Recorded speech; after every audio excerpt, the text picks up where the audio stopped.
Hey, we are back. Today's warm-up is a little bit different. We're going to start with a inchworm press-up, and we're going to incorporate that into a squat complex that we use pretty frequently in our in-gym warm-up. So I'll run you guys through the whole thing just once, and then you can just kind of repeat that as the 5 minutes progresses. So I'm going to start with an inchworm press-up. I stand at the back of my mat, I fold forward, feeling a little stretch in the back of my legs, then slowly walk my hands out into a plank. I do a push-up.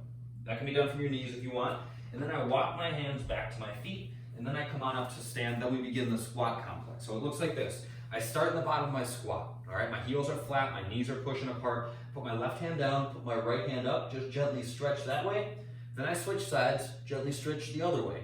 Then I grab a hold of my toes. I do a bootstrapper, so I lift my hips up, and then I fold back forward, so my hips drop back down. I put my arms straight up in the air, and then I stand up, fold forward, touch the ground, and then walk my way back out into my next inchworm press-up, okay? So that's one. You just continue to cycle through that nice and slowly for 5 minutes, okay?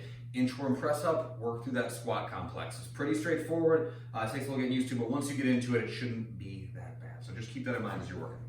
All right, the workout that we're gonna do today, we're going for 12 minutes.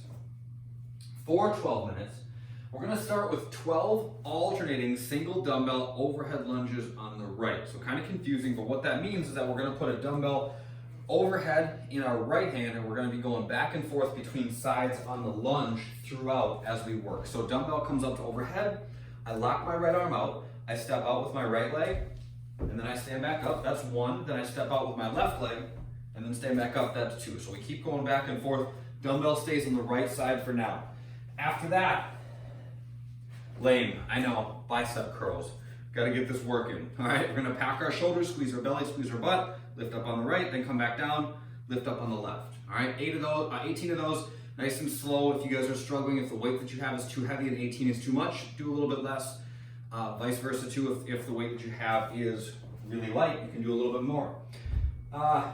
Then we're gonna do those overhead lunges on the left side. So now the left side supports the weight as we switch sides back and forth on the stepping foot.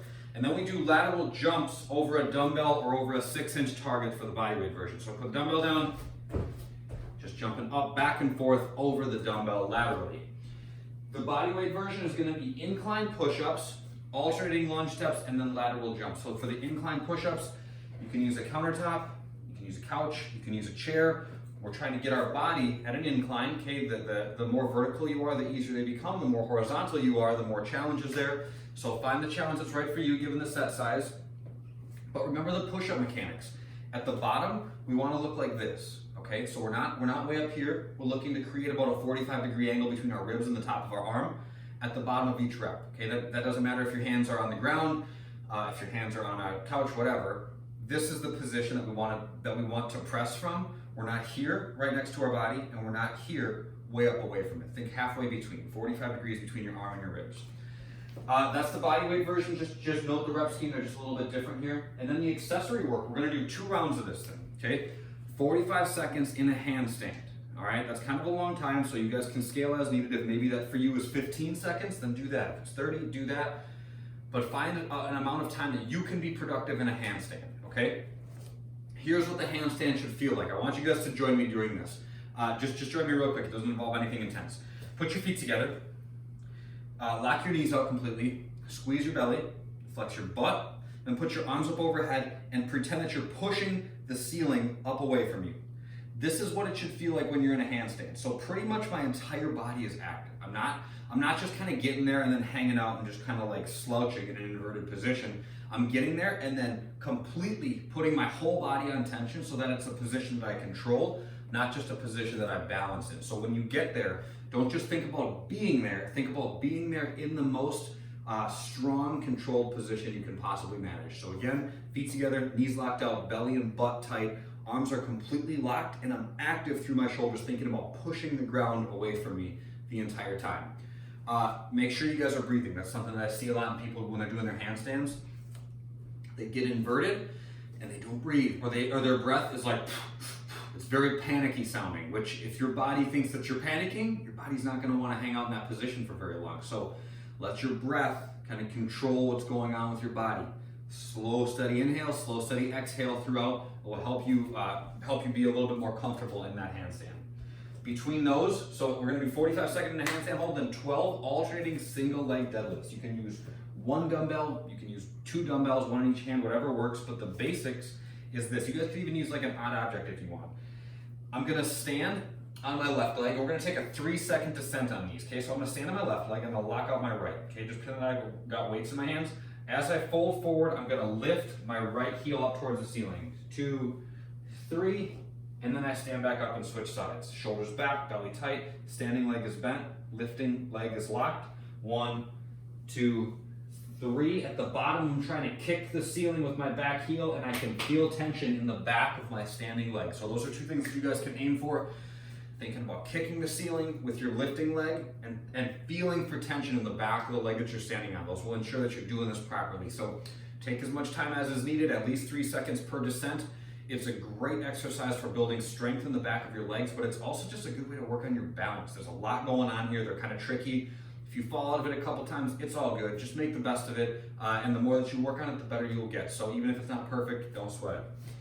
The mobility that we're gonna do today, we got 2 different things. We're gonna need a lacrosse ball for this. We're gonna work on, first off, the mobility in the bottom of our feet. All right, so take the lacrosse ball. We're just gonna roll out the bottom of our foot. We'll do 2 minutes per side here. It is just what it sounds like. You're gonna roll out the muscles in the bottom of your foot. So kind of scour it, go to the inside, go to the outside, go to the front, go to the back, do some circles, flex and extend your toes. Get those muscles moving. Just spend 2 minutes per side just kind of working into them. Once you've done your 2 minutes per side there, we're gonna sit down on the ground. You're gonna take the lacrosse ball and you're gonna put it between your calf and your hamstring, okay? I'm gonna pull my shin back towards me and I'm gonna do 10 little pulses. So 10 of those, and then I'm gonna hold tight for 10 seconds, and then I move the ball, okay? I'll just scoot it up an inch, down an inch, whatever. We're just trying to get kind of in the meat of the calf muscle here. 10 little pulses, and then hold tight for 10 seconds, and you just keep doing that until you get to 2 minutes per side. Something that I would recommend you guys do just to see what we're working on here. After you do one side, feel your calf. Just feel how much more pliable it is, and how much more easily it'll move around. It really loosens up what's going on there. So it's a good one to work on, and it's a really good one after all the jumping around that we do and running and all of that stuff. We're using these muscles a lot, and they get tight just like any other muscle does, and it's important to get them moving again. So feel for that. 2 minutes per side on the bottom of your foot, 2 minutes per side on the calf, and that should leave you feeling pretty good by the time we're done. That's it for this one, you guys. I will see you next time.